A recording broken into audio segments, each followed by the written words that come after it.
Welcome everyone, this is Alex for the Coaster Spot, and today we're going to do a full tour of Splish Splash. We've already been inside and done a bunch of stuff, and we're really excited to show you this place. It's a fantastic water park. It is a little bit of a trek to get to if you don't live on Long Island. It was about 4 hours for us and 2 hours from Staten Island Bridge. Right? Yeah. Very else here. It's going to be a fun time. We already having a fun time. It's a great park. It's all in the woods mostly, which you don't see. Most water parks are big concrete jungle, and this is very much not that, which is great to see. And there's theming everywhere. Like little bits of theming at every ride. I love it. So as soon as you enter the park, you're gonna get your cabana check-in. Check the website for prices as they do change day to day. And you're actually gonna enter through the gift shop, and that's where you can get everything for your water park day, like swimsuits, suntan lotion, flip-flops, and then some merchandise for Splish Splash as well. But they have everything you really need for your water park day. They do have the H2O Go Pass, which is their Skip the Line Pass. It's on the majority of the rides. It uses a little wristband that you can select your ride on. Yeah, basically like a smartwatch. So there are 3 different tiers of the Skip the Line Pass. There is the standard for $50, and you're going to wait the same amount of time than you normally would. Premium for $75, you're going to wait 50% less. And then Elite for $120, where you're going to wait 90% less time. And that's per person. It seems like a really good system, and you get on the rides real quick, it seems. Sometimes with water park slides, they let a lot of people up on the slide, so you don't skip a lot of stuff. And here are further instructions of how you use the H2Go Pass. Very simple, as you can see. And here are all the attractions that it is on. It is missing very few. Here are the changing rooms. Then you have the Long Island Surf and Supply, which is just another bathing suit and flip-flop store. Nothing branded to Splish Splash. Their locker is over here, and then on the other side of the entrance plaza area. And your locker prices are going to be $15 for smalls, which are these guys. Mediums are going to be $20, which are these guys. And then jumbos are these guys for $25. So here's a comparison to jumbo and large, and then smalls. And we're just going to go around the park clockwise and show you everything. And small reviews on things that we've done. While they're not open today, something that Splish Splash has that we don't see very often is they actually have games where you can win surprises. It seems like the main food area here is going to be right at the front of the park. You have the Monster Eats. As I said, there's lots of little bits of theming all around the park. Really great to see. Italian, funnel cakes, the chicken coop, burgers. So they got everything here. So if you need to eat, this is where you want to go. There are other places around the park as well, but this is definitely the main one. And here's a quick look at some of the prices, just to give you an idea. Like, so chicken tenders or fries, $13. Considering that my fiance spent $60 to get in here, food prices are fine, considering how expensive that is for a water park to get into the gate. They do have bees and beer. But you can't get beer today, unfortunately. But here's a look at the map. I love that it kind of looks like, it looks so like 90s graphics, but like, I kind of like the aesthetic there. But as you can see, we are right below Trax, right next to King Triton, who apparently has bathing suit on, is like chilling their summer. But the Lazy River is down in this area, so we're gonna head to the right from right here. Then we're gonna head back around and show you the rest of the park. 3 body slides right here. They are nothing special. They're fun body slides. They do the job. They're pretty smooth. You don't have to worry about that. They're not very fast. To get to them, you're gonna want to go back up that bridge and go to the right. That's also will skip you through the middle of the park more or less as a shortcut. But continuing down this way, we're kind of on like Lazy River Island. The Lazy River entrance is going to be to the left there. A few things to note. You do have to get out when it's busy. Not sure if it's not busy if you can just stay on. But it has this wave pool section. It is not on today. We're not sure if that's permanent or if that is just the case that they don't have a lot of lifeguards. They might require more lifeguards, or I don't know. But yeah, comment down below if this ever works, because this looks awesome. And as you can see, they don't care if you just hang out. So while you have to get out every time, you can just hang out in this section forever. I feel like they're waiting to see if it ever turns on. Yeah. But another thing to note, you can bring your beer into here, which is really fun. I kind of wanted to do that. Maybe next time. not today. We don't have enough time left today. Decent lazy river, but doesn't take you anywhere. The line may look long, but that line over there only took us like 5 minutes. All right, let's head back to the main loop and continue on. But here's MatSlides, which is 2 body slides. One's gonna be kind of a, not that steep of a drop, the orange one, and the blue one is gonna be a double dip.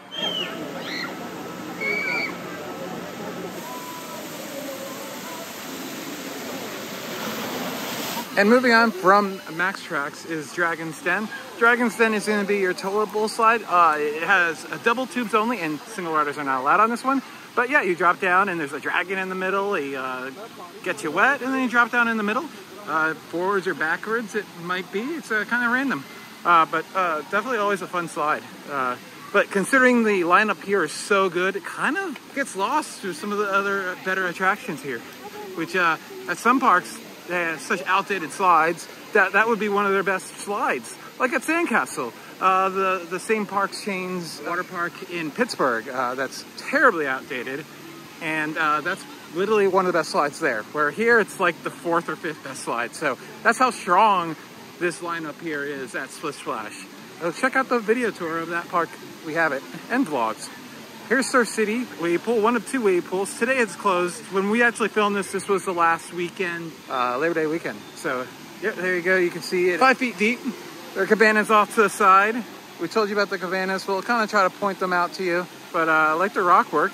It looks very fake though. But better than nothing, I'd say. I'd be mad if I bought a cabana over here expecting it to be open. Oh yeah, the cabanas are still open, but yeah, no wave pool. So I'm like, why is the water warning? Well, I'm like, well, if I was over here tonight, it sound like listening to the one. It'd be very private right now, though. Yeah. So it's Dippin' Dots, and usually we wouldn't even show you a Dippin' Dots stand. But what's interesting here is we haven't seen this at other parks. Maybe it's something we'll see at a lot of parks next year.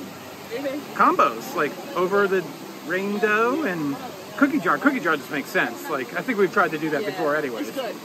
It's good? I don't know about cookie dough and fruity stuff, though. That seems like a weird combination. Here's the newest slide, kind of. It's Hyperlight, which is a tube slide. Inside, there's a bunch of lights and music. And beyond that, it's a really fun and thrilling slide. So, yeah, it's just an older slide they decided to upgrade with light and sound. It's a cheap upgrade, but it's a lot of fun.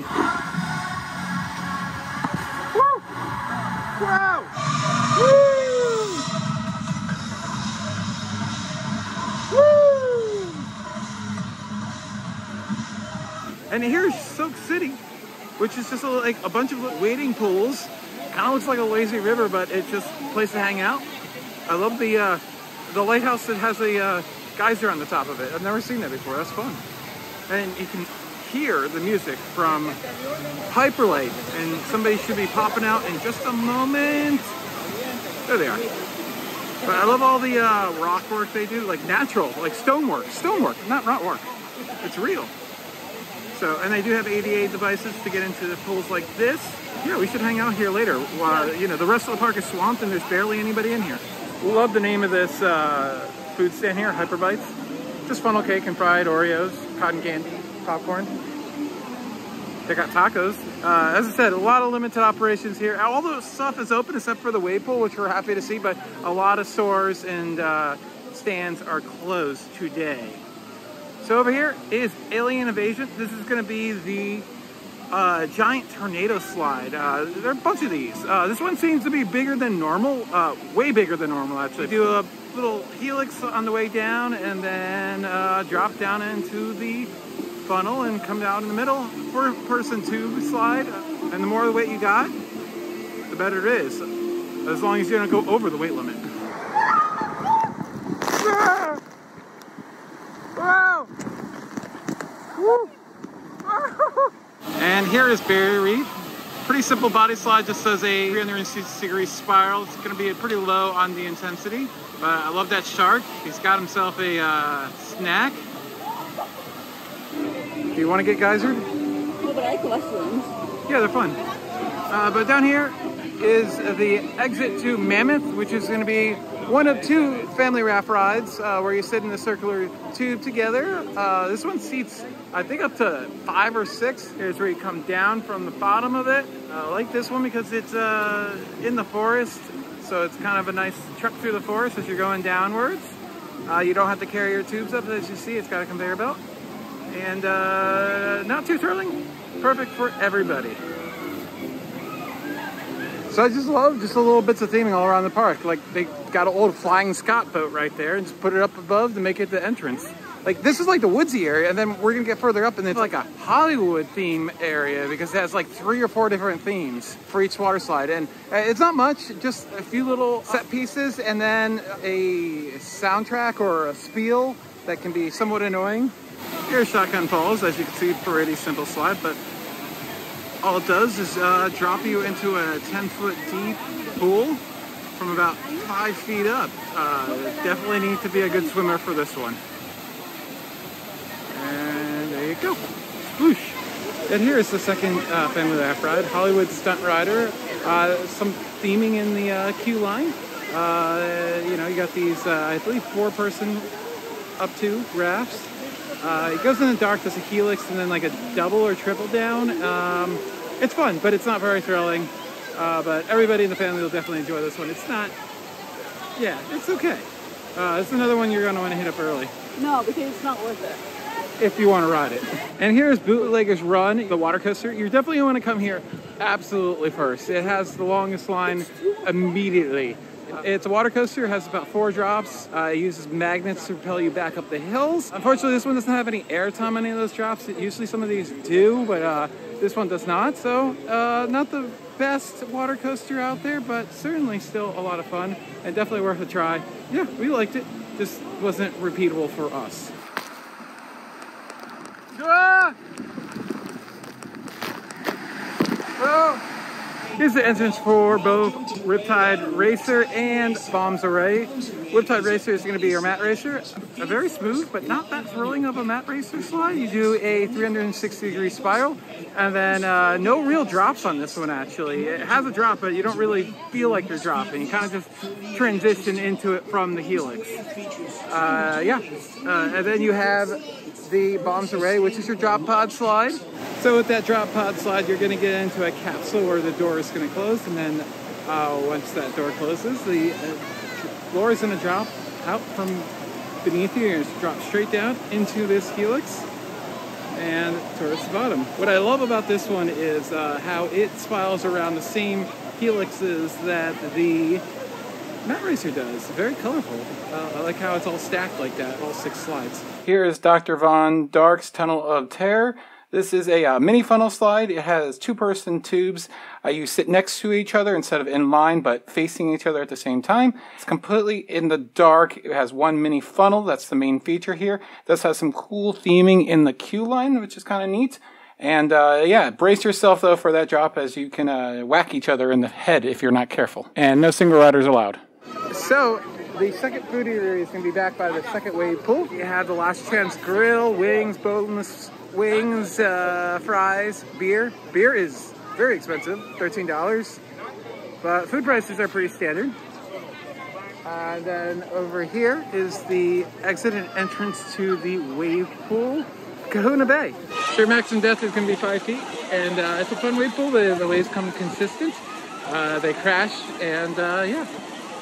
And I love the theming there with the lighthouse and the buoy. Here's the entrance to Dinosaur Falls. You're gonna get your tube by the exit down there, but yeah, just a tube slide that they've added a bunch of dinosaurs on your way down and some fun theming in the side of the queue line. Obviously inspired a lot by Jurassic Park, so I can get with that. But just 3 different tube slides, nothing too crazy. They are very wide, so these are the ones where you can get yourself spinning around, maybe you influence a little bit, go backwards, all that stuff. But this is the one thing that this park seems to be lacking, is for the littlest ones. This is a wading pool, 1 foot deep, with the pirate ship in the middle. It's 1 slide, some water features, that's about it. And there's submarine in there. We'll go check out the Yellow Submarine, because we all live in a Yellow Submarine. So we were joking about it before, but it's actually called the Yellow Submarine. Yeah, pretty much the same exact thing. Water features, one slide with the submarine, and a 1 foot deep pool. I'm shocked there's no water playground at this park. Usually parks these days have 2 of them, and this one has none. So yeah, Splish Splash. Add some kids areas, like what the heck. And here is the 3rd kid area, Kiddie Cove, which is for even younger kids. I love the theming on what is usually known as a mushroom waterfall. It's themed to rockwork. That's fun. You have this fun little octopus with about a half dozen or so little swings for little kids to swing in.